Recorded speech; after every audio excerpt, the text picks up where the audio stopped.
धाराशिवमध्ये आज होणाऱ्या शिवसेना उद्धव बाळासाहेब ठाकरे पक्षाच्या जाहीर सभेच्या पार्श्वभूमीवर जिल्ह्यातील राजकीय वातावरण चांगलंच तापलंय।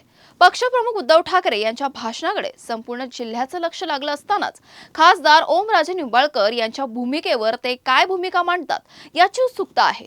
दरम्यान शिवसेना नेते संजय राऊत यांच्या हातात स्टेन गन दाखवणारे आणि सो दाऊद एक राऊत असा मजकूर असलेले बॅनर शहरात झळकल्याने राजकीय चर्चांना उधाण आले।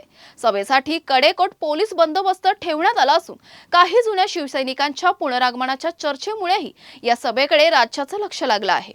आपण बघताय की तयारी खूप मोठ्या उत्साहात या ठिकाणी शिवसैनिक आहेत। शिवसेनेच्या पदाधिकारी सगळ्यांनीच खूप चांगली तयारी या ठिकाणी मेळाव्याची केलेली आहे।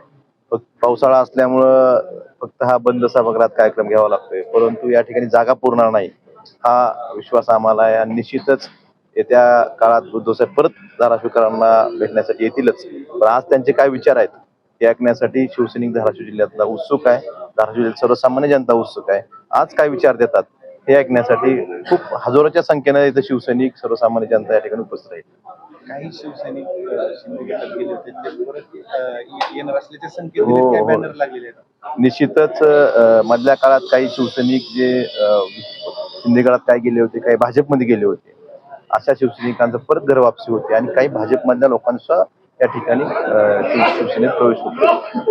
दरम्यान ही सभा केवळ राजकीय शक्ती प्रदर्शनापुरती मर्यादित राहणार की जिल्ह्यातील बदलत्या राजकीय समीकरणांना नवी दिशा देणार याकडे सर्वांचं लक्ष लागलं असून ओमराजे निंबाळकर यांच्या भूमिकेवर उद्धव ठाकरे आणि संजय राऊत नेमकी काय भूमिका मांडतात, तसेच जुन्या शिवसैनिकांच्या पुनरागमनाच्या चर्चांना कितपत बळ मिळतं हे पाहणं महत्त्वाचं ठरणार आहे।